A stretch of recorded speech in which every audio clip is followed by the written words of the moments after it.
দক্ষিণ আফ্রিকার বিপক্ষে তাদের মাটিতে টানা ৩ ম্যাচে হাফ সেঞ্চুরি, বাংলার নতুন রান মেশিন হয়ে উঠেছেন যেন জাওয়াদ আবরার। এদিকে মাত্র ১৯ বছরে লিটনকে টপকে নতুন রেকর্ড গড়লেন জুনিয়র তামিম। বিশ্বকাপের আগে এবার নতুন দুই বিশ্বমানের ওপেনারের সন্ধান পেল বাংলাদেশ, যারা কথা বলেন কম, রান করেন বেশি। টাইগার দলের দুই নতুন ওপেনারকে নিয়ে বিস্তারিত জানবো রিপোর্টে। একটা সময় বাংলাদেশ দলের সবচেয়ে বড় ভাবনার বিষয় ছিল ওপেনিং পজিশন। এখন সেই শূন্যতা পূরণে আশার আলো হয়ে এসেছেন তানজিদ তামিম এবং পারভেজ হোসেন ইমন। দুজনেই ব্যাট হাতে হয়ে উঠেছেন জাতীয় দলের রঙিন পোশাকে নিয়মিত সদস্য। কিন্তু এরপর কারা হবেন নতুন তারকা, সেই প্রশ্নের উত্তর খুঁজতে অবশ্য খুব বেশি ভাবতে হবে না সমর্থকদের। কেননা মাত্র ১৯ বছর বয়সে টাইগার দলের আগামী দিনের সম্ভাবনাময় নামে পরিণত হয়েছেন জাওয়াদ আবরার এবং আজিজুল হাকিম তামিম। বয়স ভিত্তিক পর্যায়ে একের পর এক রেকর্ড ভেঙে বিশ্ব ক্রিকেটে আলোচনা সৃষ্টি করেছেন এই দুইজন। এমনকি চলমান দক্ষিণ আফ্রিকা ও বাংলাদেশ অনূর্ধ্ব ১৯ দলের মধ্যকার সিরিজে টানা ৩ ম্যাচ ৩ হাফ সেঞ্চুরি করে তাক লাগিয়ে দিয়েছেন জাওয়াদ আবরার। সবশেষ যুব এশিয়া কাপ দিয়ে আলোচনায় আসেন এই দুইজন। টুর্নামেন্টে বাংলাদেশকে চ্যাম্পিয়ন করতে সামনে থেকে ভূমিকা রাখেন তারা।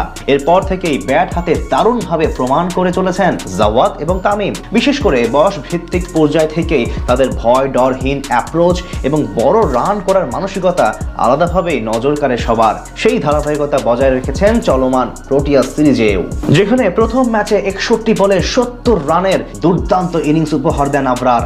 ১১৪ স্ট্রাইক রেটে সেই ম্যাচে ৯টি চারের বিপরীতে ২টি ছক্কাও হাঁকান তিনি।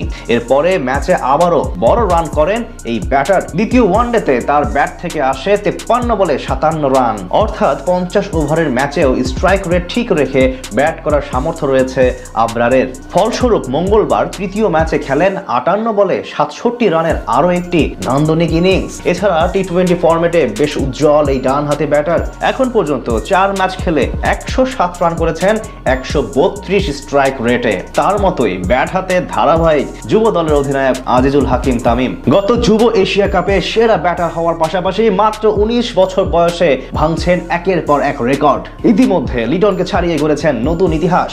অনূর্ধ্ব ১৯ দলের হয়ে কমপক্ষে ১০ ম্যাচ খেলেছেন এমন ব্যাটারদের মধ্যে এতদিন তৃতীয় সর্বোচ্চ গড় ছিল লিটন কুমার দাসের। তার আগে ছিলেন মাহমুদুল হাসান জয় এবং তাওহিদ হৃদয়। তাদেরকে ছাড়িয়ে এখন শীর্ষে উঠে গেছেন তামিম। বর্তমান যুব দলে তার গড় ইনিংস প্রতি ৬২.৪৪ রান করে। অন্যদিকে একই তালিকায় ৫-এ আছেন জাওয়াদ আবরার। মাত্র ১৩ ইনিংসে ৪৬.৫০ গড়ে তিনি করেছেন ৫৫৮ রান। এমন পরিসংখ্যানগুলোই বলে দেয় কতটা প্রতিভা নিয়ে আন্তর্জাতিক ক্রিকেটের জন্য আগমনী বার্তা দিচ্ছেন তারা। এখন পর্যন্ত ধারাবাহিকতা এবং বিসিবির সঠিক পরিচর্যা দরকার, যেগুলো ঠিকঠাক থাকলে বাংলাদেশ দল পাবে আরো ২ জন নতুন বিশ্বমানের তারকা ওপেনার।